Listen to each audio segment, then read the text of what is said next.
Hello, welcome to another episode of Constitutionalist Podcast. I am your host, Joseph M. Leonard. That's L-E-N-A-R-D. It looks French. It's not. It's Leonard without an O. Thank you for tuning in. As Graham Norton used to say on his show, let's get on with the show! Hello, everyone. Welcome to another episode of Constitutionalist Politics. I am Joseph M. Leonard. Joining me today is Michaela Cox, and she's involved with a project, a series. She's also a TEDx speaker.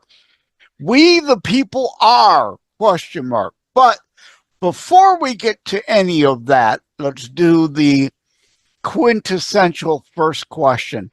Who the hell is Michaela, right? Where were you born? Where were you raised? Where are you now? How much time did you spend in prison and for what offense? No, I don't know. Some people might wonder if I had. No, I'm kidding. I don't know. You look like a criminal. Yeah, okay. It's just a joke. Just a joke, people. Just a joke. Lighten up. For anyone that can see this, I'm obviously a redhead, so I'm a Southern Texas girl. So I was born in Houston, Texas, and I moved from Texas in '88 when I was a kid with my parents to Louisiana. I lived in Louisiana to 2007, went north for 10 years with my husband at the time, and then had to move back in 2017 back to Louisiana. Was not what I thought the plan was going to be, but that is what it is, as it may be. And I'm figuring things out living down here again in the South. So, which I love the South. I don't detect any particular regional dialect though, because you've moved around enough that. I go to East Texas, and my friends know when I come back, and they're like, "You went to East Texas, didn't you?" I can pick it up quite easily. So, yeah. So you fall back to old habits when you go back to Texas. Yeah, I do. But I live here with my two kids and doing life, enjoying the summertime, and so Yeah, I'm here in Michigan. I'm not fond of the winters, but I'm not either. That was the one thing I didn't like about up north. I'm too Southern for all that winter crap. I'm like, I can't do this. Yeah, but I choose to stay. I would prefer to be living in like Vegas. You know, it does get cold. People don't realize if they've never visited Vegas. I used to vacation there a lot. It does get cold in the winter. You don't realize, the dry heat matters. And at night, it does get cold when that sun goes down. Right. Vegas itself stays a little warmer because it's kind of in a skillet. I always joke they should change the name from Clark County to Skillet County because you got that cook effect from all the surrounding mountains. They probably can fry an egg or scramble an egg in the concrete like you can in Houston. So definitely in the summer. Yeah. And I've been in Vegas in November, wonderful, but it gets cool at night. I've been in Vegas in July also, and no relief from the heat except to be in the casinos. It's hot in Louisiana too, but we have the double whammy of the humidity. That's ridiculous. Humidity, people don't understand Michigan has a whole lot of humidity too, because way back when Michigan was mostly swamp, like Florida, parts drained. We drained most of Michigan. We got a bunch of lakes still, so we still have that high humidity. At any rate, let's talk about how you got into TEDxing first. Let's go there. I wanted to. I heard about it was a great way to get social credibility, and I thought that it would be a way to leverage influence and impact, kind of a one and done, but then have a bigger stage to do it in one fell swoop. So I sought it out and went for it.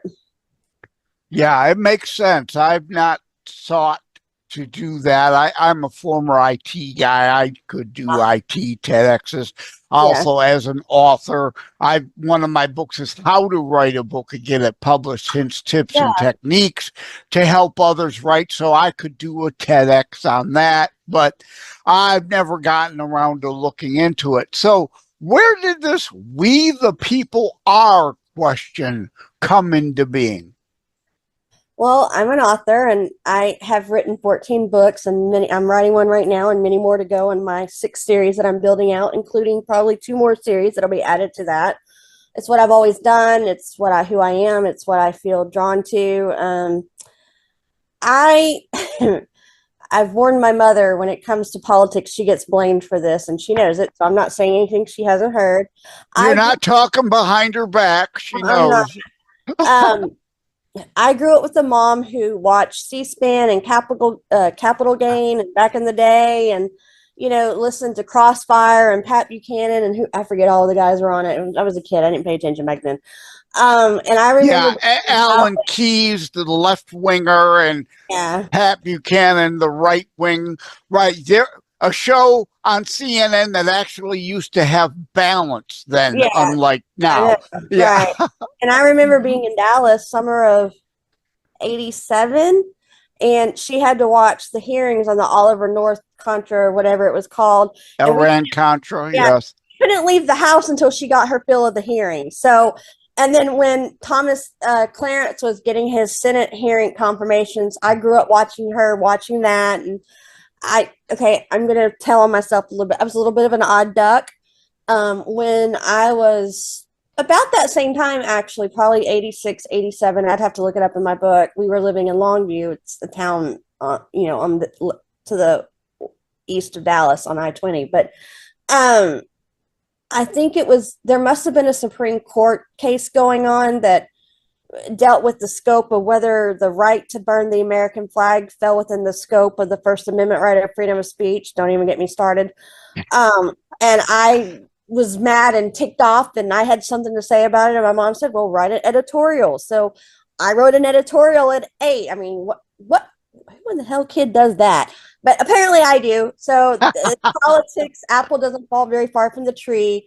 In college, I debated between, I was originally in elementary ed. I switched majors, thank God. Thank you, Lord Jesus, for that protection.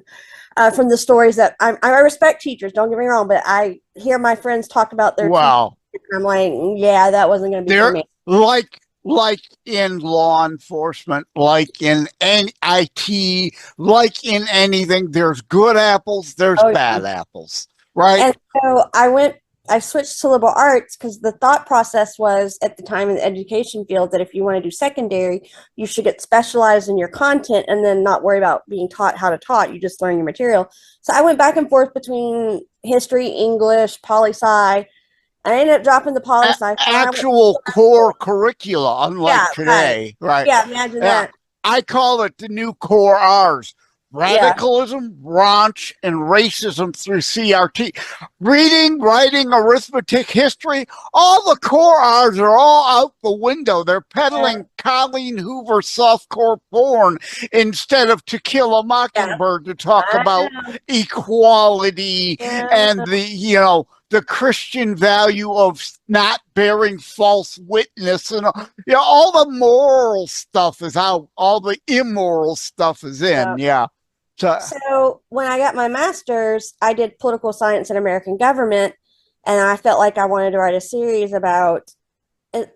I do personally have opinions. I don't know if that's apparent yet. I do have my own opinions and beliefs, but the purpose and I know where I stand and I know what I believe, and I will admit I am on paper a Republican conservative, but that's not necessarily because I always agree with the party. That's just I want to be able to vote Yeah. in the primaries, because of the way that each law state does their primaries. I'm with The you whole there. Exactly. I don't wear the red Republican hat always, although I consider myself a Republican too. yeah, Rhinos and CNOs, conservatives in name only, I oppose every bit as much as yeah. I do the commie fascist sociocrats left. But the way our country does primaries, it's so confusing. I want to be able to vote what I need to vote in, and that's a whole nother part of academia and that I don't really think is something we want to get into the weeds about today. But my point is, But above from all this is where we derived we the people are. people, Like right? I've got a So, petition at change.org. Remember the old contract with America that oh was, yeah, only 94. partially implemented. I wrote a new We the People demand list that's available at change.org. All those things we talked about that we've ignored after Clinton Gingrich were out of office, and we've gone back to spendaholics bankrupting our nation again. Yeah.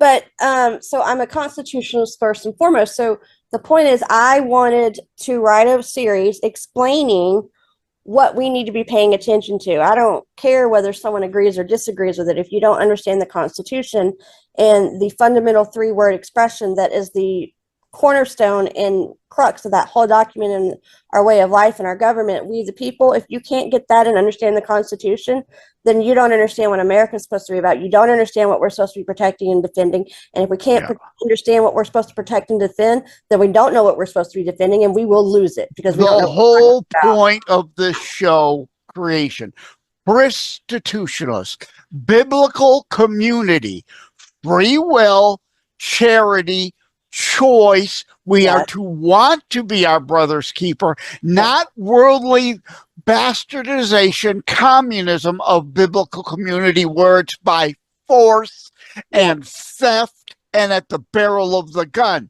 Those are two different things. Jesus was not a socialist communist. He believed in God gave us free will. We are to want to do these things, not be forced to do these things. And the Bible makes the distinction between those who are unable to do things and no obligation to you who are unwilling to bother to do things for yourself. Right? Yeah. Those are important distinctions. So my point is, I feel like all Americans need to be informed and educated as to what is okay. I'll use this analogy, and I say this a lot. You play a sport. I don't care. Pick one: football, be it soccer, be American football, be basketball, be baseball, hockey. I don't care. You're not, or tennis, or golf, or whatever, or any other the ones I can't think of off the top of my head right now. The list is endless. But the point is, volleyball. Let's throw that in there. The point is, in any sport that you play, if you don't understand the rules of that game and you walk onto that field or that court or whatever is the area which you play in, the ice or whatever, the baseball diamond, the football field, if you don't understand the rules of the game of which you are supposed to be playing, you're not going to play it very well, and you're going to have a world of problems, and it's not going to go your way. You're not going to be able to win at it.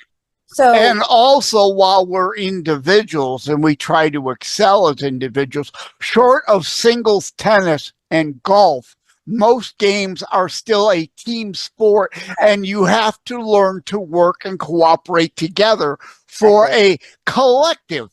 But again, that's not communist collectivism.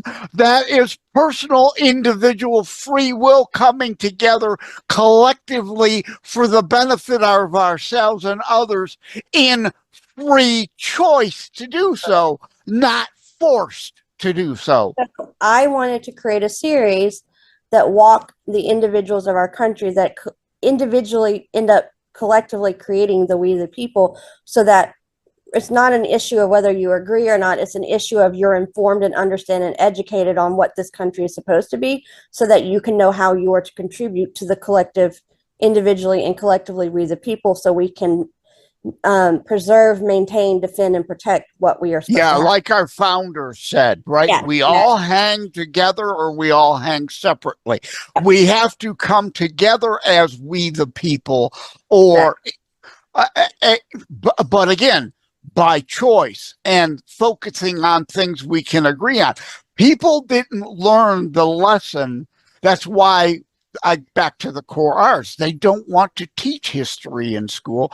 People don't learn from the Bradford Colony. The Communist Compact, the Mayflower Compact was a Commonwealth, communist, commune compact, and they all almost starved to death because human nature, it fails to take into account human nature, and people will get more and more lazy. And eventually there's not enough people to pull the cart of all the people who are wanting to sit in the cart. They almost all starved to death. Bradford had to pivot from communal property to private property ownership, from collectivist rights to personal individual free will choice, biblical community rights.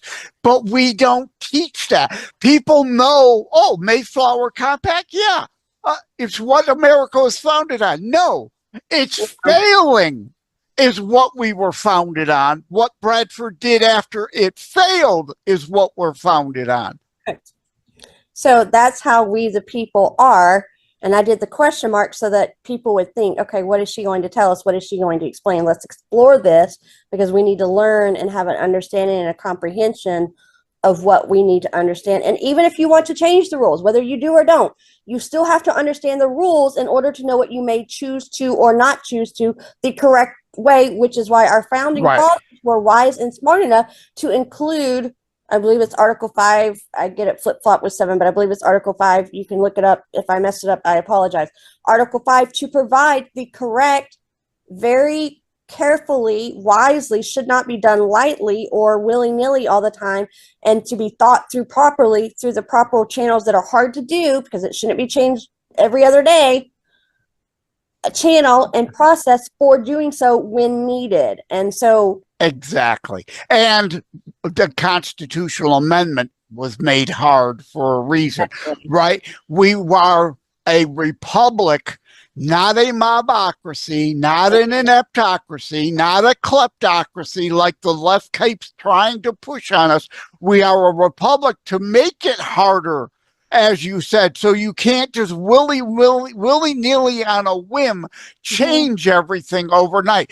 The mobocracy mentality of two wolves and a sheep voting what's for dinner. No, the sheep is protected in a minority status. And when we say minority status, we're not talking skin tone, you morons. The minority aspect of we the people's voices that can get drowned out by the majority sometimes, or actually the loudest minority that seems like the majority when it's really not, which also can happen. And in especially given today's social media environment and left-wing media, though the smallest voices appear to be so loud and the majority, and they're not. Like, you know, not to single out any particular organization or grouping, but 1% of society is trying to wag the dog, as the saying goes. Yep. So that's how I've created the series, and I'm in the middle. Well, I was in the middle of writing book 2, which is straight up constitutional, and I'll get back to that later this year. I like you, and I take back you look like a criminal, but it's clear there's a whole lot of people on the left who would like to lock you up as a criminal, and me in the cell next to you, because we talk biblical Judeo-Christian ethos foundations of our nation's truths. The Magna Carta before that, if you don't want to be religious, right? We are an evolution of a system of governance never before seen on this planet. And as Reagan says, if we lose it here, it's gone again forever. We're back to the tyranny of kings or fascists or socialists or communists who want their minority controlling the majority, pretending it's a democracy by lying to people and fooling and tricking people into voting for their own tyrannical underpinnings, underminings. I mean, you're not wrong, because we've seen over, arguably, at least since probably, I don't know if it went far back as 2008, but at least starting in 2012 and 16, I would argue this whole movement of wanting to, what's the word I'm looking for? Criticize and bully and discriminate against and have horrible names called for the conservative right with being the deplorables, self-censorship, right? They can't. I have, and I'll try to remember to put up. Party, the Yeah, teabag party. I'll try to remember to put up. Call it the teabag party, and so we've seen these cycles of them villainizing and demonizing. So you're not wrong in them wanting to censor and silence. Exactly. And it's twisting and warping of language. I have several pieces I've written on that, right? They cannot win an argument telling you what they really truly want to do, what they really truly believe. They have to lie about it, right? As Barnum said, a sucker born every minute. They fool people into voting for their own chains. Yeah. Agreed. You see it all the time in many different ways. There's a lot of examples of that. Yeah, I knew immediately when I saw We the People Are that we were, because I don't demand people be of absolute like mind on this show. I've had atheists on my Christian show. I've had communists on my constitutionalist show. You have a right to your opinion. You don't have a right to your own set of facts, however. And right, if you're being honest about what you're wanting and saying you're going to do, okay, you can have that opinion. You don't get to base your opinion on delusion. Well, I agree with you, because another thing that's gotten lost, I would say, in more recent years in the great experiment of our country and the political system and the formula which we live under, because it is still a great experiment. And that actually takes me back to another point you were talking about. People have debated the issue as to whether the Constitution is a living or a dead document. It's very much living, because it is evolving. It has the ability. It allows amendments, so it is living in that sense. It is not living in the sense that you get to promote the general welfare and warp it into individual welfare checks. That's not what it was intended. That's warping and twisting what they meant. It's not living in that sense. But it's living in the sense that it has the option to be amended, yes, and keep up with current society that long has thankfully surpassed and like slavery, others. Right? Yes. Frederick Douglass. New issues. A lot of leftists like to quote an old Frederick Douglass paper about once a slave, always a slave. That was when he was dumb. By his own admission, he was ignorant. When he educated himself, he became a Republican who loved when he understood what the 3/5 clause was really about. Limiting power of slaveholders, not promoting it and helping keep it, because slavery was going to end here eventually. But the great compromise of the Constitution, only way to do it was to allow some slavery for a while, and the 3/5 clause to limit the power of slaveholders, not embolden them. But again, from that standpoint, yes, a living document, and hence the Republican amendments, 13th, 14th, and 15th, following the Civil War, freeing the slave and giving more people the right to vote. That's right.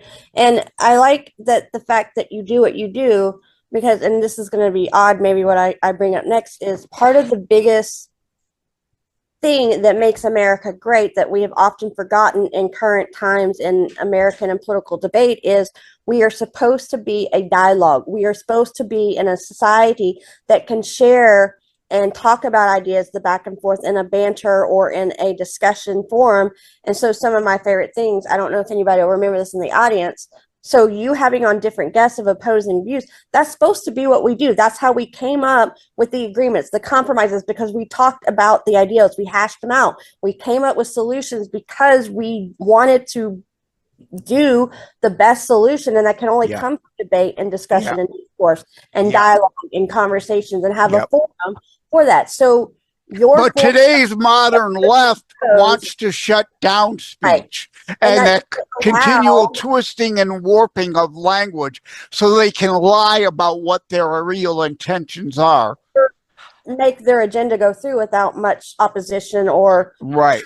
Yeah, we're supposed to be about speech. It's why it's the First Amendment, but it's why the second is there to back up the first. Exactly. Thank you. So I've always appreciated forums such as this, or I do watch a lot of news, but some of my favorite ways to digest the news of the day is back in the day. I don't necessarily always agree with him because he is more liberal, although it could probably be said of him he is probably a FDR crap more than anything, especially in his older age, is Bill Maher. I'm not saying I agree with Bill Maher. What I'm saying is he had a show on ABC back in the day called Politically Incorrect. But what I appreciated and respected him for doing is he provided a stage, a place of discussion, a forum to dialogue and debate, hash out the issues, just like on the other side of the spectrum now, when you go to Fox, and I don't get to watch it every day, and I tend to tune in more when things are happening, like during the election, because I am a busy person and I have lots of aspects of my life. But if it was up to me, I would watch it every day. The Five, they have a panel discussion where they get past. The only shows I watch on Fox are The Five, and Gutfeld. Right. Because there's balance on those programs. The comedians on late night TV, what's his face? Colbert is getting canceled, is because it's all one-sided drivel. Gutfeld, they're mainly right-wing panelists, but they make fun. They make fun at the right. Also, at all the Chris Christie jokes endlessly, right, about his weight, as well as Jumbo Fatsker. But they'll make fun of both sides. Whereas the other late night show hosts won't do that. And I don't watch the Fox News programs. I watch OAN and sometimes Newsmax, but Newsmax has also got some people with TDS there. I want some fairness and balance. I want to explain both sides and why this side, I don't care what your intentions are. I don't give a damn. Shut up, show, don't tell, right? You shall be known by your fruits. You could tell me all day your intentions are to help poor people, but when your policy on the left always hurts poor people the most while trying to steal money to give to poor people from people who are successful, your policies are failure. I don't care what you say. I care what you've done. Absolutely. So actually, I support any opportunity that allows for a forum for balanced debate and discussion and exchange of ideas. But actually, when you create, I'm getting tongue-tied. I'm sorry. I promise I can talk. Frederick Douglass's "Once a slave, always a slave," while he changed his position, I almost wonder, I'm maybe not reading the whole context of that statement, so I don't want to take it out of context. It actually may have been somewhat prophetic and apropos in the future without him knowing it, because in some ways, some aspects of our culture, maybe not in literal slavery, but in metaphorical slavery, they have found themselves still in chains of the policies of which, like you said, they're the policy voting for our own chains. Yes. Right. So so in a way, you are correct. What? And I mean no harm by that, and I'm not trying to insult. You're absolutely right. What Douglass wrote made sense in a different meaning than what he was portraying he was indeed genius in that. But again, the whole point is the left want to take the one piece out of complete context, refusing to talk about his corrections to what he wrote prior. They want to ignore all that. So there is something to be said about the metaphorical And the Yes. modern day version of, well, yes, we literally don't have that as an aspect of our society, but there are things, and it could be argued that even sometimes in our Christian lives, that if we're still, Look and at taxation. We're yeah, slaves to the state in that sense. We constantly working and giving how much being stolen from our wealth to redistribute to others. So yes, in that metaphorical, or as I like to say, I'm far too clever for metaphors. I use meta sixes, but I'm pumped, right? yeah, But yeah, in that metaphorical state, absolutely it applies. A more modern, different kind of chains, but we still have them. And a lot of people want to vote for their own chains. Well, time flew by. yes, it did. Do you have a website we could drive people to? Um, I feel like we could have conversations for hours on many Oh, different it's topics. true Like, with all my guests. We could we can talk for even 3 hours, the 3 surface. days, three Yeah, weeks, 3 months. but Then all no of my, one would tune yeah, in. right. But I would love to continue the conversation if that ever is opportunity for such. This has been great, and I've been grateful to be here and appreciate it. But yes, all of Yeah. my books are on Amazon. So Oh, okay. So mainly people should look for your books via Amazon. You don't have I a do, but well, MichaelaCox.info or I do, but right now there seems to be technical issues with it that I haven't figured out yet. So I've had so much on my plate I haven't addressed yet, so I don't want to send people to it currently until I get it resolved. But for I right now, it's just understand. Yes. Amazon. But as soon as it's up and running, I will be directing people Yeah. back to that. I Yeah. just 80% of all books nowadays are basically sold through Amazon. Whether I'm you hoping like to find Bezos or out. not. Yeah, Right. Bezos is an asshole and he's got far too Yeah. much money. But Yeah.